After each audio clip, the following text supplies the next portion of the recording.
আসসালামু আলাইকুম এভরিওয়ান, আশা করি সবাই ভালো আছেন। আজকে চলে এসেছি আপনাদের সামনে আরেকটা সাকসেস স্টোরি নিয়ে।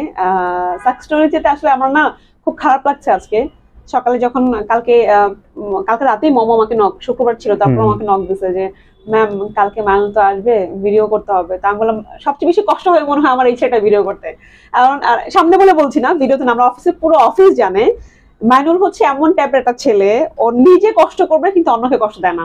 ওর থ্রুতে আমার এখানে দুইটা স্টুডেন্ট আসছে, ওর দুইটা ফ্রেন্ড অ্যাপ্লাই করছে, ওর থ্রুতে ভিসা পাইছে, ও সবকিছু করে দিয়েছে, ওর ডকুমেন্টস থেকে গোছানো থেকে শুরু করে এভরিথিং করে দিয়েছে এবং উইদিন শর্ট টাইমে আসছে। সো এইটা আসলে নর্মালি কেউ করে না। সো আমি আসলে খুব কৃতজ্ঞ মাইনুলের কাছে এবং খুবই মানে হ্যাপি যে ওদের মতো বাচ্চারা আমাদের কাছে আসে, আমাদেরকে ট্রাস্ট করে আর চলে যাচ্ছে। মানে সত্যি আমার না খুব খারাপ লাগছে, পুরো ব্যাচটাই না চলে যাচ্ছে, প্রায় 40 জন, একটা বিশাল ব্যাচ। না আমার সাথে তো মোটামুটি আপনার অনেক আগে থেকে পরিচয়, ওদের সাথে অল্প কয়েকদিন, এই যে বলছি মার্চ থেকে পরিচয়, মার্চ থেকে। তো খারাপ লাগছে এবং কোনোদিন এই ছেলেটা কোনোদিন টু শব্দ করেনি আপু কবে আসবে, কবে আসতে পারে, টু কোনোদিন না। সো এই যে ট্রাস্টটা যেটা মানুষ করতে চায় না, আর একজন মানুষকে, ইভেন ফ্যামিলি মানুষও করতে চায় না মানুষকে, সো এইটা আসলে আমার জন্য, আমাদের জন্য, আমাদের কোম্পানির জন্য আসলে খুব বড় বেসিস মাইনুল। সেই জন্য তোমাকে আসলে আমার মন থেকে অনেক অনেক দেওয়া।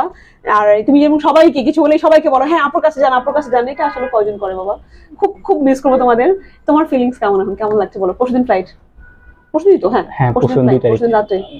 একদিক দিয়ে ভালো লাগতেছে, একদিক দিয়ে খারাপ লাগতেছে। মানে এখানে একটা না, আব্বু মাস না, আব্বু গ্রামে আছে, আম্মু অসুস্থ তো, আর ছোট ভাইয়ের পরীক্ষা আছে, জন্য আসে নাই। আর হচ্ছে এখানে একটা ফ্যামিলি হয়েছে, এখানে বাড়িতে একটা ফ্যামিলি, তো ঢাকাতে থাকে অনেকদিন ধরে, তো খারাপ লাগতেছে। মানে আজকে ফার্মদের থেকে যখন আসতেছিলাম, তো যখন তখন এই রাস্তাগুলা আর তো আসা হবে না, শেষ। কবে আসবো বাবা, ঠিক নেই। হ্যাঁ হয়তো বা হুট করে তো আসা যায় না, একটা খরচের ব্যাপার আছে, সেটেলমেন্ট একটা ব্যাপার আছে, সবকিছু মিলে আসা যায় না। একটু আমারও খুব, আমি যখন দেখছিলাম একটা করে ফাইল সরাচ্ছিলাম, যেন আমাদের ধরো ড্রাইভে ফাইল থাকে, ভিসা হয়ে যাওয়ার পর কাজগুলো, ফ্লাইট হয়ে যাওয়ার পর যখন একটা করে ফাইলগুলো যখন কমে যাচ্ছে, তখন না ভিতর থেকে না খারাপ ফিল করছি যে একটু ভালো লাগে। তো ডেফিনেটলি ভিসা হলে তো একটু ভালো লাগে নাই, কিন্তু এই যে বাচ্চাগুলোর সাথে হয়তো আর এইভাবে কথা হবে না, তো এটা ব্যাপার। তোমার এখন কোন ইউনিভার্সিটি আছো তুমি? আমার হচ্ছে উদ্মুর স্টেট ইউনিভার্সিটি। তুমি, তোমার ব্যাকগ্রাউন্ড কি ছিল? আমার ডিপ্লোমা ইন সিভিল ইঞ্জিনিয়ারিং ছিল, 2013 23 তে শেষ করছি। 23 তে শেষ করছো। আর এসএসসি ছিল? এইচএসসি ছিল না, আমার ডিপ্লোমা ছিল, আর এসএসসি ছিল 19 এ ছিল। ওকে। আইএলটিএস ছিল কোনো? আইএলটিএস ছিল, আইএলটিএস 5.5 ছিল। 5.5 ছিল, ওকে। আর তুমি তো বোধহয় এখন কোথাও ইংলিশে পড়াচ্ছো, রাইট? হ্যাঁ আমি তো আইএলটিএস পড়াই না। সিভি দেখে তুমি আইএলটিএস পড়া, রাইট? হ্যাঁ আমি প্রথমে জানতাম না, বলা নাই, পরে আমি সিভি দেখে বলছি যে ও নিজেই হচ্ছে পড়ায়। আর তোমার হচ্ছে কোন প্রোগ্রামে যাচ্ছ তুমি এখন? আমি হচ্ছে প্রিপারেটরি কোর্সে যাচ্ছি। প্রিপারেটরি কোর্সে যাচ্ছ, এরপর ইনশাআল্লাহ সেপ্টেম্বরে গিয়ে আল্লাহ বাঁচালে মস্কো বা সেন্ট পিটারবার্গে মুভ করব সাইবার সিকিউরিটি সাবজেক্ট নিয়ে ইনশাআল্লাহ। ওর পছন্দ আর কি, সিভিল থেকে পছন্দ ছিল, বাট প্রিপারেটরি কোর্সে যাচ্ছে।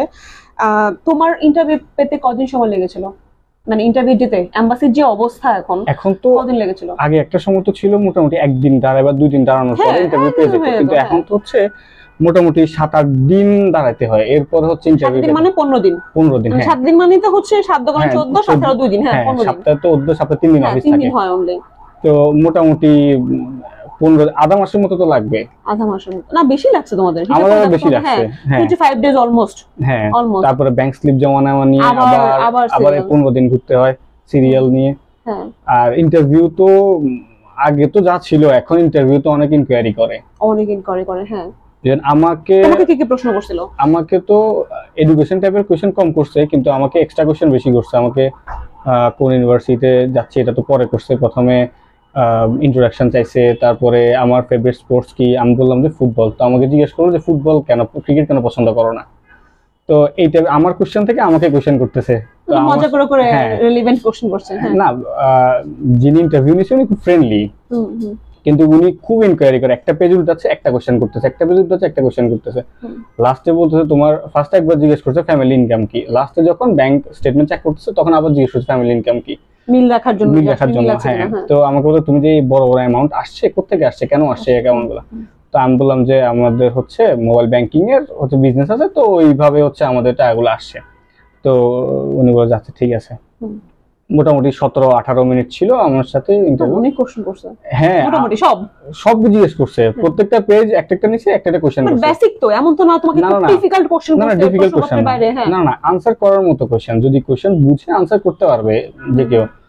কিন্তু হচ্ছে ব্যাপারটা হচ্ছে অনেকজন আছে কোশ্চেনটা বুঝেই না। হ্যাঁ, ওদের অ্যাকসেন্টটা কেমন বলো দেখি?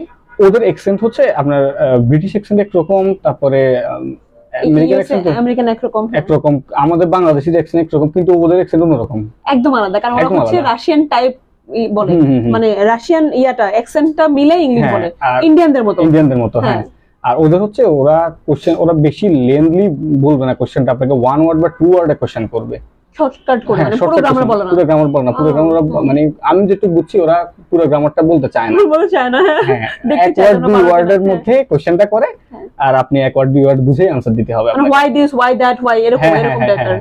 আচ্ছা।